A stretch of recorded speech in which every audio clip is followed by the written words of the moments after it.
Good morning, Ryan here. Another Uncomplication. This is one I'm really excited about. I think this has been coming for a while, but a lot of things that have happened for me lately have led to this kind of announcement, I guess, that I'm going to be rebooting Uncomplication in the truest sense of the word. I want to start today posting a conversation that I had with my friend Kyle, who is the founder of Uncomplication, and really setting out that intention again that Uncomplication has always been a place to share ideas that simplify life, to never take ourselves too seriously, to recognize that the world is fine, it's all good, and if we can come to those moments where we see that, there's some really powerful things that happen. And that's an experience that I've had, and I share this content now, not thinking that this is what the world needs or this is what you need. I just know this is what I enjoy. I enjoy conversations like this. I enjoy going deep down the rabbit hole, and I love to share it. So I'm going to start from the beginning, as it were. I'm going to post this video with Kyle. If it's not your cup of tea, if you don't like this kind of content, you are more than welcome to unsubscribe. You can unsubscribe. If you want more crypto content, you can check out the Crypto Garden. That's another option. Cello and others have been posting a lot of really great content there. The Crypto Garden will continue. That's a place that I'm excited to have, especially when things pick back up. A lot of that community building that we've done, I know it's in a lull right now a little bit because the market's in a lull, but I'm not leaving crypto. But for this channel, for my day-to-day, I'm doing a lot of consulting and talking with people about their big ideas, about their businesses, about their crowdfunding projects and philosophies, and that's what really drives me. And then here on this channel, I just want to continue to share these deep conversations, not because you need it, but because I need it. It makes me feel good, and so that's what I'm going to keep doing. So yeah, sit back, relax, and enjoy this conversation with my dear friend Kyle. Let's talk about Uncomplication. Cheers. That was a good one.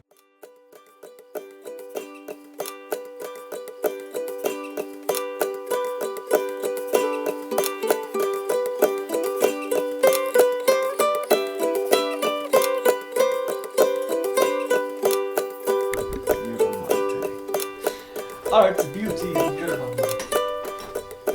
All right, brother. So, Uncomplication podcast number 1, purely experimental. I'm excited for this though because we've been talking about it for a long time, and now here we are. Amen. No, it's been a long time coming. Yeah, that is for sure. So, like we sort of discussed, I think a great way to start would be to almost lob some slow pitch questions at each other to kind of establish, who we are, why we're here, and why we're so excited about what we're doing. So I love it. I don't have anything really planned, so I guess I'll just kind of reach from the top of my head. You registered this Uncomplication name a couple years ago, I think, if that's right. I can touch on this story. I think that is a good place to start. So I was looking for domains, searching high and low, and you've seen a lot of domains that I have registered, and they follow a similar theme. With Uncomplication, as you and I have discussed before, nothing really can take that, take the place of that word. There's so many things that can be applied to it, and the reason I was drawn to it was because I feel like we all, just as a people, overcomplicate every aspect of our lives, and I think about it, makes me smile, and not in a way that we're trying to preach anything, but we overcomplicate happiness, relationships, our careers, and everything else. And I just wanted a platform, that could be a creative canvas, where I could dig into topics of all types and stripes, and that are of interest to me, and dig into them, learn about them, and write about them. There's also a lot of things that I'm passionate about. So my original vision for something like Uncomplication was to touch on happiness and nutrition and relationships and just meditation, mindfulness, etc., etc. And I thought could be a pretty neat vehicle with endless, I guess endless horizons. But the reason I really wanted to share it with you, and it's because you're just a creative genius, and I think there's a wonderful opportunity to tie in art and other creative efforts, and Lord knows where we're going to take this. But if it's nothing more than a creative canvas and an excuse to hang out more and break bread, then by all means, I think that's what gets me so excited. But I haven't really had an intentional sort of creative outlet in my life, and I think Uncomplication is a wonderful place for that. Well said. Yeah. So, I mean, just the name itself is really fun. I think that's why we both like it. It's not really a word, but it sure sounds like it should be. Exactly. And it almost plays a little trick on you when you hear it, because it is itself kind of complicated, uncomplication. And the just kind of simple joy in even thinking that it's possible to uncomplicate things, I think makes it a good name for whatever it is we're setting out to do. Because again, I talk about that sort of jokiness of it, and I feel like my life, as far as I know it, maybe other people perceive it differently, but it's full of complication. Like, everything is complicated. True. And the things I do are complicated, and I enjoy that. But the beauty is kind of knowing that complication isn't as complicated as we think it might be. So I guess that's where I'm very drawn to the idea of uncomplication and being able to talk in and around these ideas, because I think that people, by and large, find themselves searching all the time for something, whether it's even a good feeling in a day, or whether it's a way to see the world that makes them happier, more, healthier, those types of things. And there's a whole world of people out there who are providing solutions or ideas or different things to try. And so I almost see the whole world of people trying to improve themselves as this, perpetually circling, exercise that always ends you back where you began. Sure. And so what I'm kind of excited about is to, almost as a Trojan horse, maybe resonate with some people who have been searching, but then really with this message that what you've been searching for has been here all along. Yeah. And to me, that's very complicated, but it also cuts out a lot of complication. Well, the beauty of it as well is just getting to the root of, nothing needs to change. Everyone's just being and doing, and that's a wonderful thing. But just in talking to friends and colleagues and everything else, it seems like everyone is really caught up in their thoughts, and they tend to overcomplicate the hell out of their lives. And we, in this place where I'll give myself permission to be happy when I've done this, or I've achieved this, or married said individual, etc., etc. And it's just getting right back to the core of being present. And there's a million different things we can touch on with this, which is so powerful. But I wanted you to tell me more about when I first shared Uncomplication with you, what really drew you to it, and initial inspirations, thoughts you had with regard to the word. Because I think the neat thing about this is there's no limits to where we can take it, and we're not going to try to fit it into a box. And just like anything else we've worked on over the years, it's going to constantly pivot and evolve with time, which is a wonderful thing, and take on a life of its own. But I'd love to hear your initial thoughts when you first heard the word, and marinating on it from the early. Yeah, because we've been talking about doing this for definitely 2 years or more. And I think when we first started talking about this, you and I were kind of used to being in our own worlds, but then they'd always kind of cross paths again and again. We'd have sort of periods of not really being in contact, and then we'd be in contact more. And, the late night phone calls that you and I would have of just, talking about life and talking about experience and the things that we're passionate about. And so I see this seed of Uncomplication kind of being um, something that we were doing then kind of taking root and blossoming into something that's just a little bit more open, and something that we can really be excited about together and continue those deep conversations that it's a certain type of person who likes going that far down the rabbit hole, but obviously you and I are those types of people, and I certainly know others like that, and the ability to take the knowledge and experience that we have had from our own personal explorations into life and what that is and what it means and who we are and what we're doing and the whole big thing happening, and just kind of being able to do that more. I mean, really just being able to sit here and talk to you right now is the fulfillment of everything I could hope for. And then on top of that, the opportunity to share that with more people and to have that kind of fuel our fire to want to do this more and more.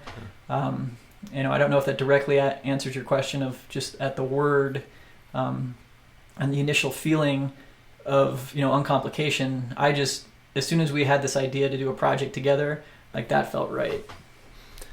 And I think the neat thing about the word is it could take on, and it does take on, a life of its own. So what is your uncomplication? I love that, and I love the fact that I want uncomplication to just be a reminder, to everyone to do the things that they love. No day is promised, no moment is promised, and Ryan and I have both lost close friends over the years to a variety of circumstances, tragically, and just to, remember life's urgency and to really enjoy and appreciate each and every moment, whether it's playing with your puppy or your little one. We both have kiddos, and Ryan's got another one on the way, and there's no greater joy. But I want Uncomplication to just be a wonderful reminder of, what's important, what brings you joy, and just a subtle reminder that we shouldn't go out of our way to overcomplicate, every single aspect of our life. And we're all very good at it. And I think, the funny thing is that we enjoy being busy, we enjoy being creative, and we also enjoy slowing down and, really living the defined version of the word uncomplication. But, embarking on this trail isn't necessarily, making our lives less complicated. This project's going to complicate our lives in some way, shape, or form, but it's going to be something we really enjoy. And I think we can really focus on topics and art and individuals that exemplify the word. So maybe it's an individual that loves to rock climb, or a veterinarian that just loves taking care of animals, and just hearing people's stories and being reminded of the simple joys and the fact that you get back to basics and live life to the fullest. But if you've got anything to elaborate on there, I think it's a neat word, and again, we're not going to put it into a box and put limitations on where this brings up. If nothing more, if we get to share creative thoughts and energy and art together, whether it's written word or whether we're being, your incredible, art, and sharing that, not just with each other, but if we reach one other person with this, then what could be better than that? And that's the cool thing about this. There's no objective or agenda. We're going to have fun. We'd be doing this stuff anyway, so. Yeah, well said. I guess what I would want to add to that is also in the idea of encouraging ourselves, first of all, and then anyone who might be listening, which is kind of the crazy thing when you start podcasting and realizing, like, you and I are sharing this moment here in this room, but before long, if things unfold as they might, we're going to have friends and family, and then maybe people we don't even know hearing these words, and there's a sort of strange community that exists in this room, as empty as it feels, where all of a sudden we're in this present moment together.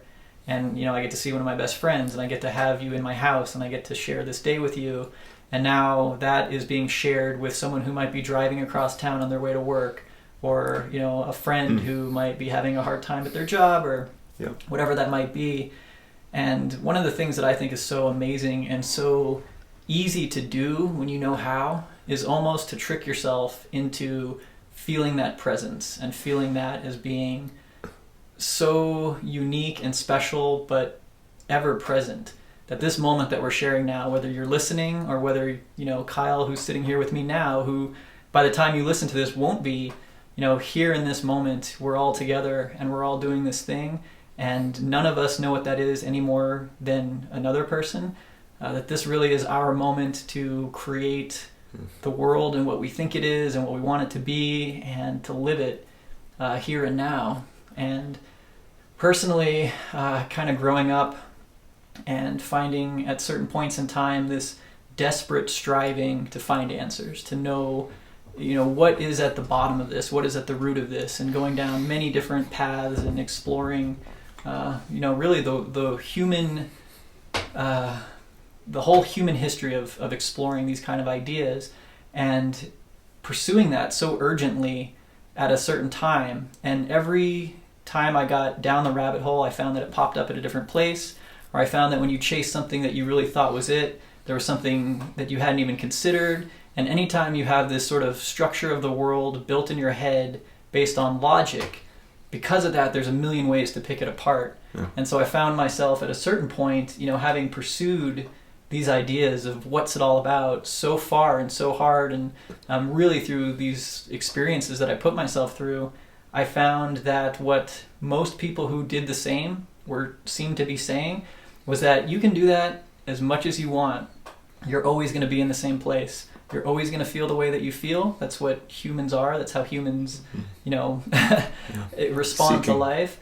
And for me, I found this immense liberation in the knowledge that all of the great people who had gone before me, who were on this same quest, they all got to the end of it, and they realized that there was no end, there was no beginning, there was no answer, there was no teacher who had all the right answers. There was no, one thing to do to make your life better.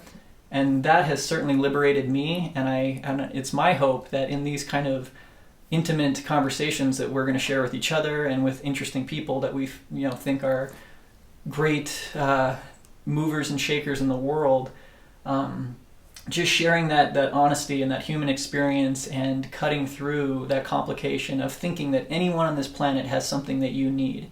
This won't be the first time, this won't be the last time that I quote Alan Watts. I mean, he's a sort of a real hero figure that I found, but he has this saying that anyone who tries to tell you that they have something that you need is like someone who picks your pocket and tries to sell you your own watch. And so when I look at the world of all of these people with their books and their systems, and hey, be a minimalist, no, be a this or that, hey, do this, hey, eat that, take this pill, sleep on your right side and not your left side, whatever that is all this same kind of background noise around this experience. Sure. Of you and I sitting here now in this room as we are.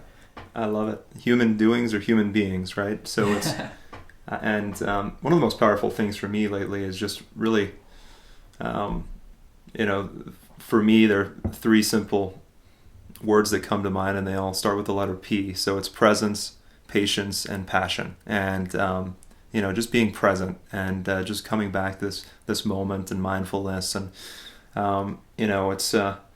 it's not the solution for everything at the end of the day, but it certainly has transformed the way that I look at the world, and also just draw joy from everything you can imagine, whether it's doing dishes, taking care of my taxes, or playing with my beautiful daughter, and everything in between. And I feel like so often we are just caught up in our thoughts, and we're worrying about the past or anxious about the future, and we're missing the magic of the only thing we'll ever have, which is this moment. And I had a rough day, and I think this is a neat podcast just to be vulnerable and talk about everything. I had a rough day last week where I woke up and found that my identity had been stolen, and that I owed a bunch of money to Comcast for accounts opened up in Louisiana. And I mean, what a wonderful way to start my day. I'm driving to work, I get a speeding ticket, and going through my day, I get home, trying to do some laundry, find out the dryer doesn't work. It's making all the right noises, but nothing's happening. I go online to order a new washer and dryer. The website, Best Buy, is crashing. I'm on phone with them. They've never seen anything like it before. I was just like lying down, just taking a seat, sort of feeling bad for myself, and I'm a pretty positive guy. But I remember just to come back to the beauty of this moment, and there was my beautiful daughter downstairs and wife, putting together a puzzle, and I had the best night ever. And I, got out of bed and just snapped right out of the thoughts, and everything else is either been taken care of or taken care of itself, but to be present even in those moments. But I almost missed a magic night with my family, sitting there lost in thoughts and all this other good stuff. But it's a wonderful reminder. And I think the other neat thing about this is, who knows where each and every episode is going to take us, and where this journey is going to bring us. But to touch on all sorts of topics, and maybe also share some of our own experiences, and bring in the odd expert on different topics, and maybe we touch on relationships, depression, or a number of other different things that are just part of the human experience. But what's interesting is, when I talk to a lot of people about what do they want out of life, or what are they looking for, what are they seeking. It seems like everyone's really seeking. I love what Stover touched on about the fact that you already have everything you need, and what you're waiting for a few extra dollars in your bank account, or to get married to your soulmate someday, or to have a child, and then you'll be fulfilled, and then you'll be able to, then I'll give myself permission to be happy. If you're not happy in these moments, you're never going to be happy. Even, you could win the lottery, or you could get in an accident and become a paraplegic. They all say that you're going to revert back to sort of your neutral sort of zone about a year later. But, it's important to just treasure the journey. And I love that Stover touched on the seeking. And the big thing that I hear from all people, they're seeking something. When you get to the root of it, is happiness. They want to be happier. And they think that learning a little bit more, studying this, or filling some sort of void with information, or your soulmate, or some amount in your bank account is going to make it all better, and then you can finally sit down and breathe, and this is life. This is what it's all about. Gosh, you're missing it. You're missing it. And, I think this is going to get to the root of, we can touch on everything from minimalism on through, and not as a, gosh, you've got to do this stuff or else you're not going to be happy. But I think there are certain ways that we can, uncomplicate our lives and our relationships and get back to the simple things. Because I think we're bombarded in this Kardashian culture where it's all about, all these products and services, and we're getting programmed on a daily basis with thousands of advertisements, and you're not going to be happy unless you own this or you buy this. And, getting back to the root, it's like, man, we're already living better than the kings and queens of antiquity, even from a dental and a health standpoint. And we can go on and on that subject. But I'd love to hear more of your thoughts, too, on just the topic of, happiness, or rather, and maybe it's happiness, maybe it's contentment, maybe mindfulness in general, but things that you sort of learned in your seeking over the years. Well, I think you touched on some really powerful things, and I'm sure we'll explore more as this goes on. One of the big ones that for me has been, I'm probably going to use this word liberation quite a bit, because there's a certain change of your mindset that happens when you are able to shed certain things that have been affecting you in a negative way. I don't like to necessarily say negative or positive too much, but just affect you in a way that is making you less happy. And I think one of the biggest ones in that whole mixture is this idea of self-forgiveness. And I find a lot of people that I talk to who are upset about this or that almost the most tragic part of all of it that makes them feel the worst is the feeling that they should feel better. Is the feeling that, we're sitting here, we're talking about our families and our kids, and that's great. And there's many people out there who don't have families and kids, and whatever your situation is, you can find yourself at this point. It's like, I've got a good job, I've got good friends, like I should be happy.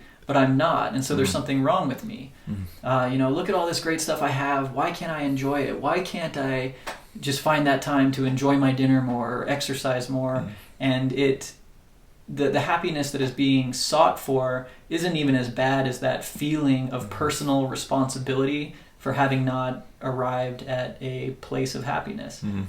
And so I think one of the first big mind shifts that can happen is when a person says okay to not feeling okay.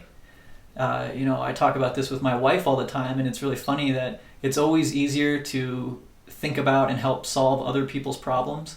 Sure. And when it's your problem, it seems like it's the end of the world and it's this whole thing. And when you talk to someone else about theirs, you can get this kind of clear, sober perspective. And, this too shall pass. And, calm down, it'll be all right. So true. And so, my wife and I, we kind of take turns playing therapist for each other. And in both cases, we find each other reminding ourselves, like, yeah, all of these things you're talking about, they're true. You're working too much. You're tired. You're missing out on the things that you're really passionate about. But the thing that's really killing you right now that I can see is that you're feeling like there's something different that you can do. That it's a personal failure, that you're not working a better job or spending more time with your kids or whatever that might be.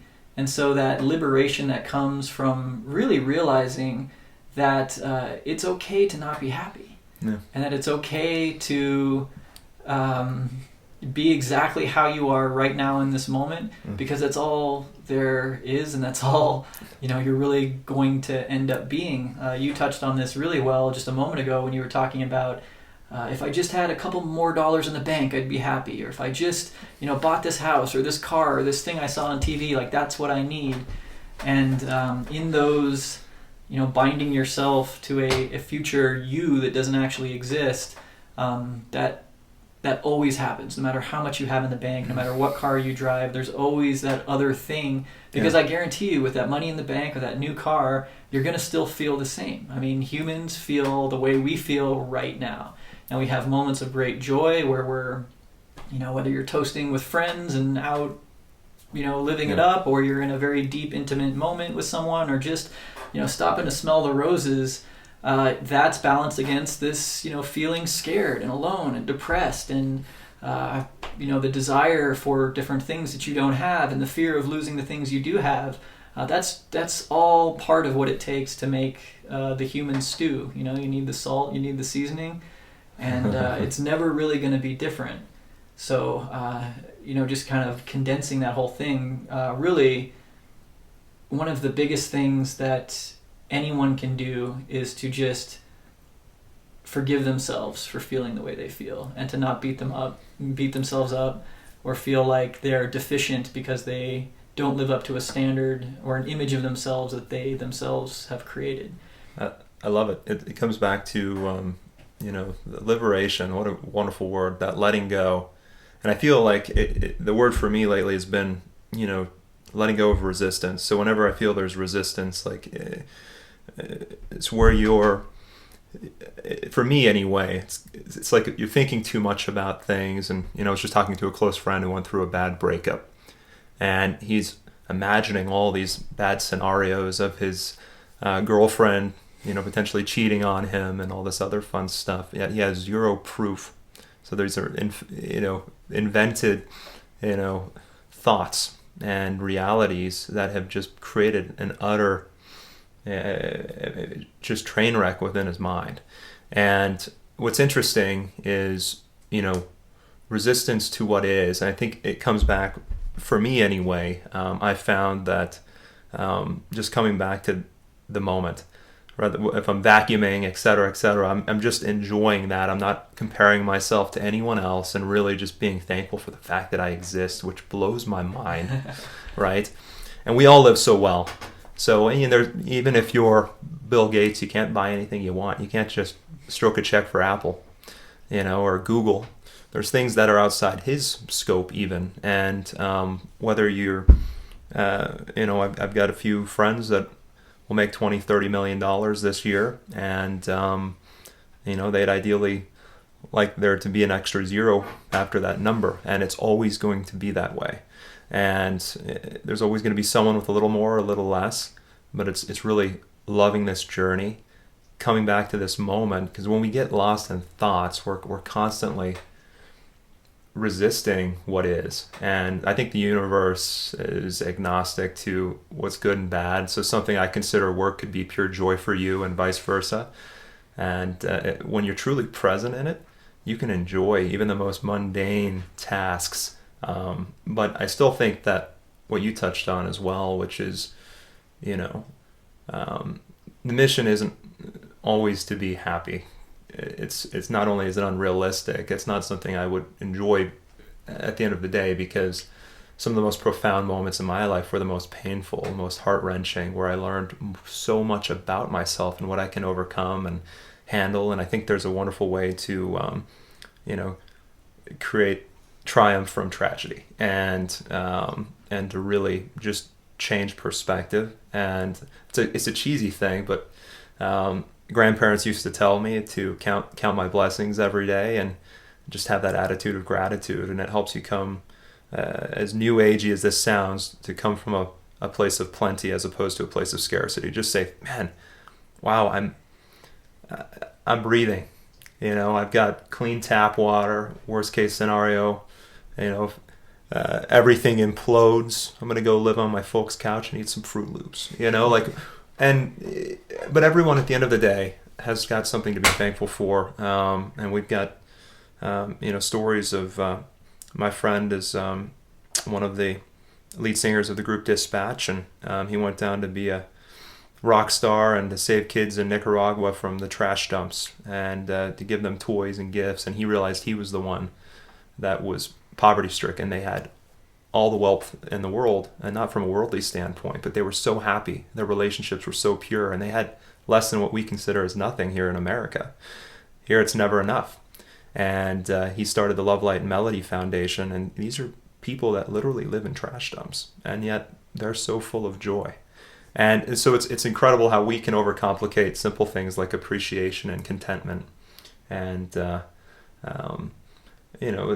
simple joy of walking your puppy or playing with your kid are not to be missed. And I think they're just as profound and important as anything else at the end of the day. But these are such cool conversations to have, to dig into these, and that's exactly why we're doing this podcast. Amen. Amen. Amen.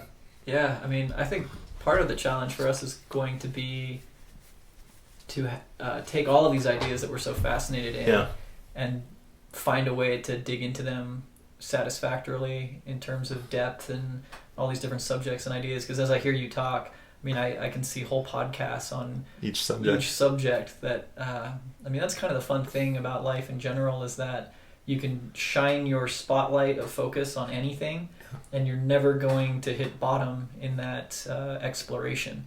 But I think the neat thing about this podcast, and just Uncomplication in general, is it's limitless in its scope, and we just want to jump in the river and go with the flow. So we never know what each week or month is going to bring, and that's one of the exciting things about this. So we're not going to be stuck in one theme or one sort of channel. We want to constantly be mixing it up, and we'd love to hear what topics that everyone wants us to touch on and look into, research, share our thoughts on. I think it's really fun to dig into certain subjects, and this would be a wonderful place to share our findings, to share our thoughts. And a lot of these subjects we've been studying very thoroughly over the years for over a decades plus. So we'd love to share a lot of our thoughts on those topics, and we'll see where it takes us. I mean, one of the big ones for me lately anyway, that might be a good conversation piece for today, would just be mindfulness, meditation in general, and your thoughts on being present. It's a big topic, and it's getting a lot of attention lately with authors like Eckhart Tolle and The Power of Now, and yoga has become such a huge movement here with and how we westernize so many things.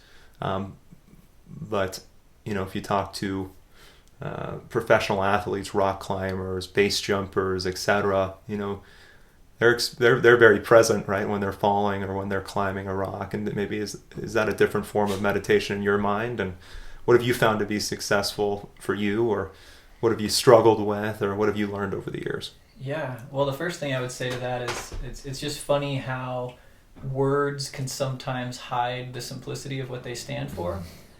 So when you start talking about a topic like meditation, like that's a big word. There's lots of syllables in that. It conjures up images of, Eastern mystics or, kind of the New Agey this or that. I remember the first time I actually tried to meditate when I was, probably a teenager, and I found myself just sort of seated in this almost mimicking farce of all of these, mystic yogis or something that you would kind of imagine as these great meditators.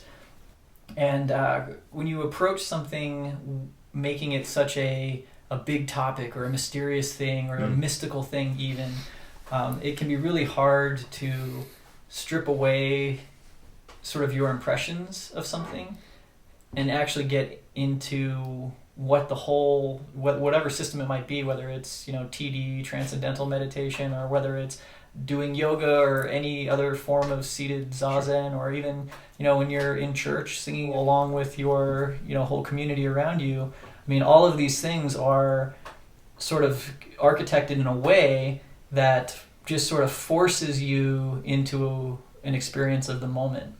Well, I will say, at least in my experience, so when I focus on, taking anywhere from 15 to 25 minutes a day, and I try to do it twice a day, just to be present. And you can call it mindfulness or meditation or whatever word we want to wrap around it. But I have found when I take the time to do that I'm more able to, just through that discipline, like better focus on other activities. So maybe it's, writing something for work, or, doing accounting or whatever else it might be. But I'm able to, just like with anything, I find that the more often I practice it, that it helps with discipline and focus in other areas. So, and it's just, for everyone it's different. Maybe there's a mantra, maybe you're focusing on your breathing, maybe you're focusing on your steps, maybe you're focusing on not dying, as you're rock climbing, free solo like Alex Honnold or something.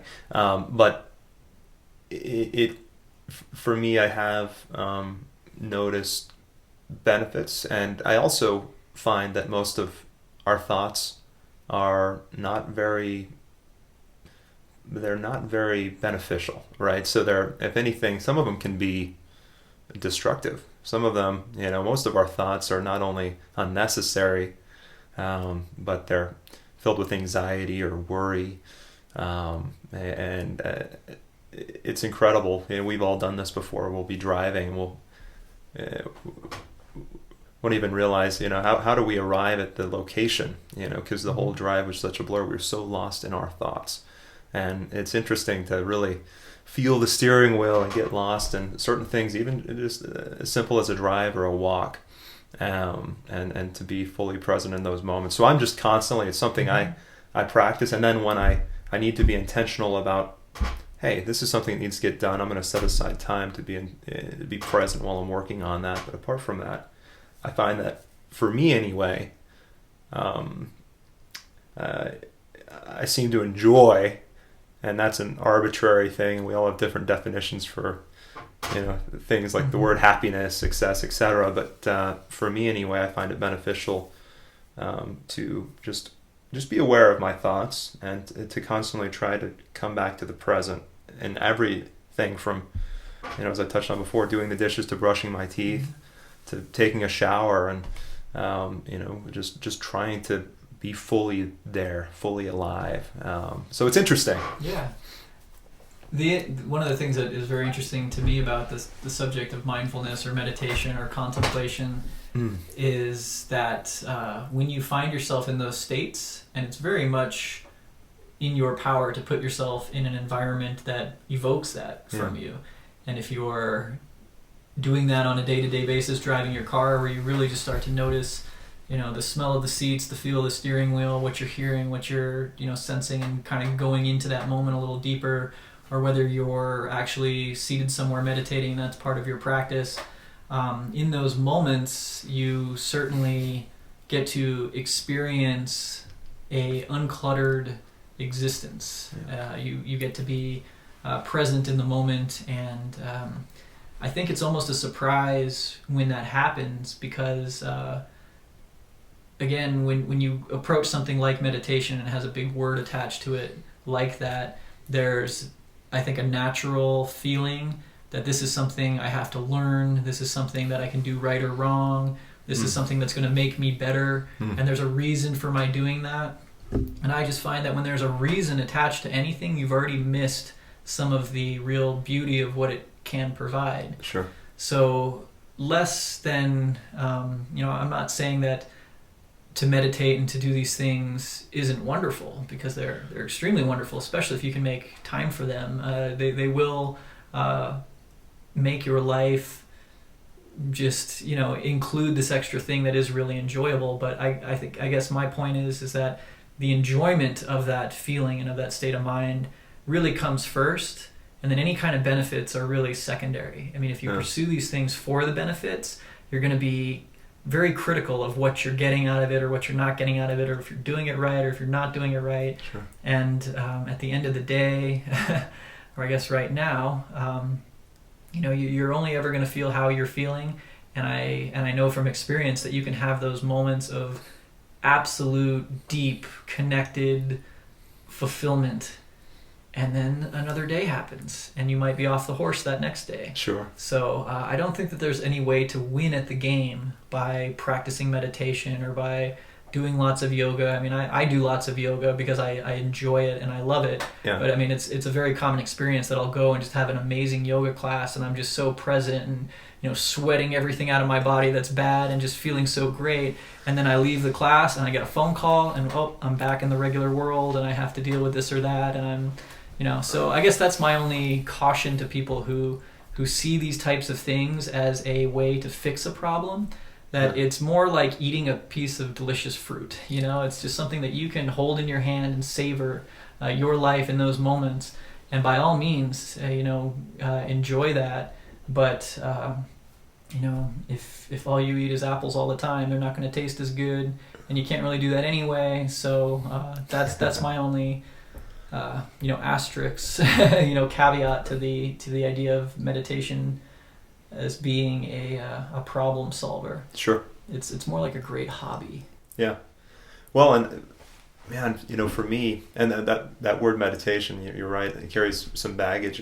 It tends to overcomplicate even some aspects of what I've been just toying with, and for me, it's just trying to be present. So when I'm hanging out with you, just being here fully, right? So I'm not worried about anything else that's going on in my life, and I love that. So it's just something I practice just because it helps me to I think just experience each and every moment to the fullest. And I think everyone's different, but I can tell you, like in the past, my mind would never stop. In fact, I'd feel bad when I gave it time to rest. I'd be in the shower. Everywhere I'd go, I try to be as effective and efficient as possible, and I'd always be thinking of ideas creatively. I never let my mind rest. And now I find that I'm more effective, more efficient, and I roll with the punches. So whether I don't naively think that everything's always going to be wonderful. There's always going to be storms, and we're going to all experience, heartbreaking events in our lives. And every day brings anxiety and uncertainty. That's also a wonderful thing, right? Because it's that ebb and flow of life. And like you said, you could eat your favorite food until you're busting at the gut, and it's not going to be your favorite food very long. And there's certain things that bring joy at different times, like your cake after a great dinner is an awesome thing, but first thing for breakfast every morning would probably become quite this for indigestion. Yeah, exactly. but it's just for me anyway, I tended to overcomplicate my life with my thoughts, and not in the most productive manner. And I find that a lot of people do the same thing, and we're creating stress and anxiety for ourselves that is more or less invented. So it's interesting. It's an interesting subject, and regardless of how you practice it, it's an interesting area to at least ponder. Absolutely. And some people are more natural at it and do it all the time anyway. Well, you've seen my little Be Here Now sticker, the little, flower shaped thing, and I hope that's one of the items that quickly finds it into the little, store that we have attached to this. But that's one of those things that for me, again, if you think of these ideas in terms of, well, I have to go to a center to meditate, or I have to learn a bunch of things. Right. What I found is, not at all. Even just the phrase "Be Here Now." When I kind of stumbled across that, I think it was Baba Ram Dass, who created a really cool little book, probably in the '60s, is my guess. When I first came across that phrase, I was amazed at how many problems I thought I had that I could make just completely disappear with that phrase. Yeah. That to your point, carrying these things around in your head, what you're worrying about for tomorrow, and the email you have to respond to, and all of the stress of the daily world. Be here now.